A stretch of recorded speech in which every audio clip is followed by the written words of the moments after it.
Hi, I'm Austin Clemen with USF's Movie Moment, and today I'm reviewing Pan, a movie directed by Joe Wright and starring Garrett Hedlund, Hugh Jackman, Levi Miller, and Rooney Mara. And basically this is the story of Peter Pan, but retold as an origin story. Now that was very intriguing to me when I first heard that and I first saw the trailer. And I thought this movie had a lot of promise, which, as you're watching the movie, it has a lot of little bits and pieces that are full of promise, but then it never gets developed into a story or fully into detail as much as I would like to let me call it a great movie or even necessarily a good movie. It's not bad, but it's also not good. It's kind of in the middle ground a little bit. And so the characters in this movie, they never get fully developed either. And the casting choices, they kind of confused me. Like Rooney Mara as Tiger Lily? She tried, I guess, sort of.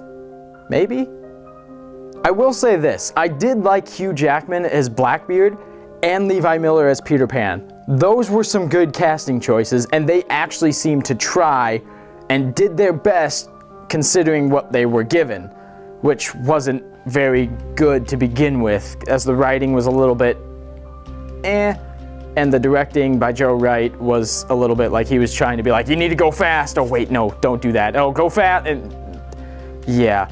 They did the best with what they were given, so I did really enjoy them in the movie. But then we also get to Garrett Hedlund as James Hook, who becomes Captain Hook. In the entire movie, he's talking like, I'm James Hook. Yar. Peter, we need to go over here. We need to go over there. And it's just, blah. His voice got very annoying by the end of the movie. Back to the Foley not believing anything. The characters in this movie, their relationships with one another and their backstories and who they are never feels fully developed either. So that makes for really odd times when it starts to seem like, hey, we're gonna get to know this character a little bit more, but then, oh hey, no you're not. Oh well, sucks to suck, whatever. And then also this movie takes place in Neverland, which is supposed to be a happy place where anything can happen, in a magical place. And for the first third of this movie, I would say you're not even in the actual Neverland, because once you first do get to Neverland, it's in a mine that's ran by Blackbeard, and they're singing Nirvana.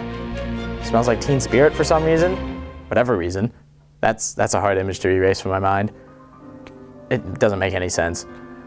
And then once you do leave the mine and you go to the rest of Neverland, it's not fully believable because, like, the set parts, you can tell which parts were set and which parts were CG for the most part. Like, they had some good CG, but a vast majority of the CG was awful, especially for, like, the beasts of Neverland or the characters that at some point in times were CG. You could tell as they were flying around or flipping around or doing whatever they were doing that they were CG, which is not good, especially since this is probably one of the worst CGs I've seen in a movie in recent memory that has a big budget. And then the pacing in Pan is off throughout the entire movie. Like, it kind of starts out a little bit slow, and then it speeds up, and then it slows down a little bit, and then it speeds back up again and just feels rush with something going on constantly, and you can never really, they don't take a break for one humanly possible moment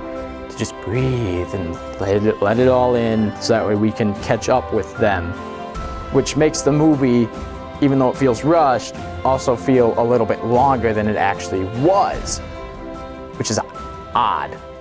That shouldn't happen. Like, ever.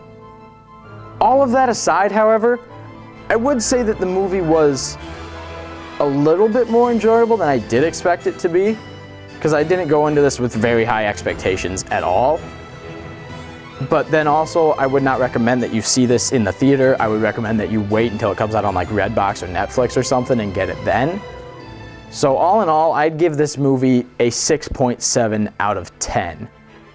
By the way, before I wrote this review, I had full intentions to give it a 7.3, but as I was writing it, I just started to hate it a little bit more. So yeah, 6.7 out of 10. With USF's Movie Moment, I'm Austin Clemen.